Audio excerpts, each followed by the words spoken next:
Hello wonderful person, this is Anton, and in this video we're going to be answering the question, what would happen to Earth if sun never actually set? In other words, what would happen if our planet Earth became tidally locked to the sun? Let's discover, and welcome to What the Math.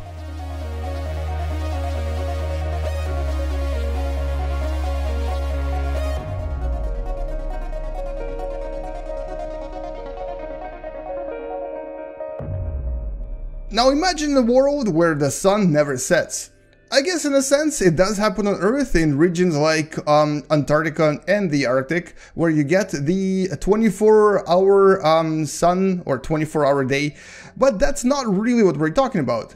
Imagine the world where basically you always get the sun at least on one side of the planet, and you basically always get darkness on the other side.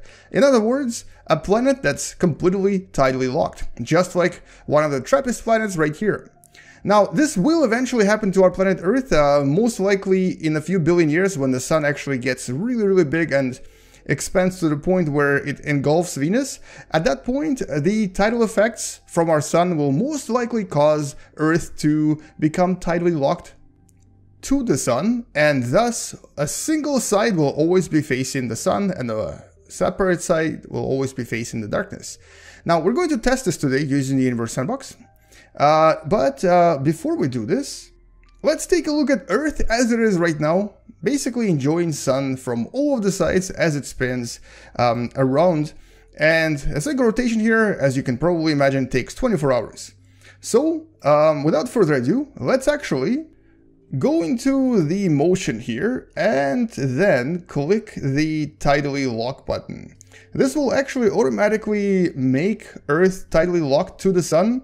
And okay, well that wasn't really supposed to happen. It wasn't supposed to freeze right away.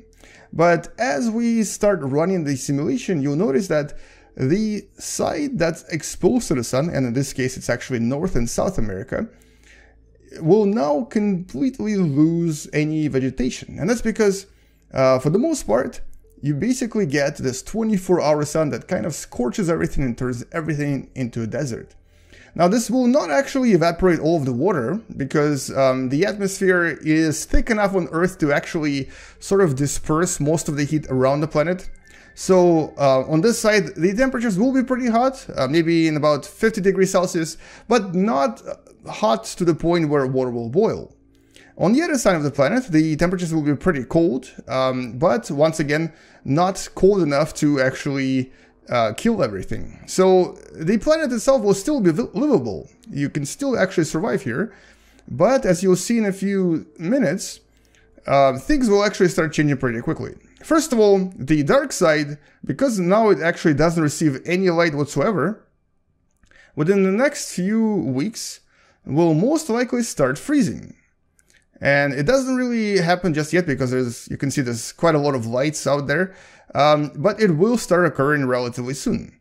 While the brighter side will get more and more desert looking, and at the same time some of the water will actually evaporate, and so you'll notice that the coastline here has actually expanded. So like for example, the Gulf of Mexico here has actually become a lot smaller than it used to be, and will get smaller and smaller as the water evaporates and as the temperature on the side increases.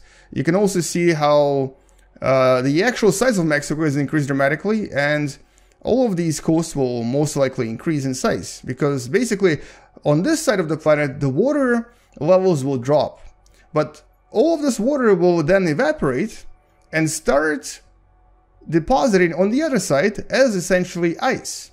Now, it's not really visible just yet because we haven't really ran the simulation long enough, but if I run this for several months, or I guess several years in this case, so this is about a year later, you'll see that the other side of the planet has now become pretty much frozen. And that's because the temperatures here are below zero. Now, they're not like super freezing, it's not really Antarctica, but they are below zero, meaning that the water will most likely freeze permanently. So this will now become a permanent ice world, while this will now become a permanent desert-like hell. Very hot, very humid, and extremely unhospitable to vegetation. Now let's actually take a look at what's happening on the other side by using one of the light functions here. Let's do the flashlight, I guess. So this is what the other side of the planet looks like. So right here, right between the dark and the light side, is the so-called Twilight area. This area is actually very comfortable. The temperature here is probably around 15 to 20 degrees Celsius, and it doesn't really change much. But the only thing is that if you go a little bit further this way, in other words, toward the sun, you'll suddenly find yourself in a very inhospitable condition. While if you go toward this side, you'll suddenly find yourself in essentially this frozen land that has been created on the opposite side of the planet. These types of planets are actually very, very common in the galaxy. These are called eyeball planets. I've talked about them in one of the previous videos. And these eyeball planets normally are found around red dwarfs. As a matter of fact, we believe that most of the planets around red dwarfs are probably like this. But you'll also notice that right around here, it's kind of hard to see, but there's actually some greens here. So the only kind of plants that we might actually have would probably be very close to the Twilight area, very close to the dark side. Because being exposed to the sun is actually not that good for plants. They do need a break from the sun as well. So right here on the bright side, everything will be scorched completely. Except for maybe this part here, which for some reason still has some greens in it. And except for these obvious visual changes, there's actually something else that's going to change on the inside. If our planet becomes tidally locked, and I guess in this case it's when our planet becomes tidally locked, the internal dynamo, which is actually responsible for creating the magnetic field, will most likely slow down at first and then possibly even completely stop. We believe this is one of the reasons why Venus doesn't actually have dynamo, because it's rotating very, very slow. And so at this point, it will only take possibly a few decades for our planet Earth to completely lose magnetic field. And no magnetic field means two things. One is that suddenly the atmosphere and also the water here will be exposed to being attacked by the sun.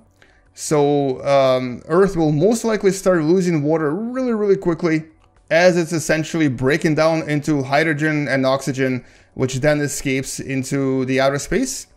And on the other hand, the atmosphere itself will probably not last very long either. Only the dark side and possibly the Twilight area here will be protected from this onslaught of sun's radiation. For the most part, everything else will pretty much be unlivable, so chances are this side of the planet will become very, very difficult to survive on. And so that's kind of what it would look like, what Earth would look like, if it suddenly became tidally locked, and also if sun suddenly stopped setting on one of the sides of the planet. So not a very hope-giving scenario, and also not a situation you would want to find yourself in, but like I said, there's a very, very high chance that this actually will happen approximately 5 billion years from now, when the sun actually expands and becomes a very, very large red giant that might even absorb our planet Earth. All in all, it's an event that will definitely redefine the solar system, but it will also create conditions that might create even new types of life right here on planet Earth. Definitely something to look forward to, assuming we're still around. Anyway, that's all I wanted to show you in this video, so now hopefully you know what will happen to our beautiful planet Earth if one day it becomes tidally locked. Come back tomorrow to learn something else, subscribe if you still haven't, and maybe even click that bell button to be notified about future videos. You may also want to consider supporting the channel on Patreon, because it does actually help me produce better videos and helps me quite a lot. I'll see you guys tomorrow, space out, and as always, bye-bye. And meanwhile, let's actually land on this Earth look-alike and take a look at what it all looks like from the Twilight area right here. Basically, let's land on that ice beach. And here it is, the area where the ice meets the water. So right at this area, this is actually where the temperature is very comfortable. And that's where the sun would be located. Pretty much 24/7.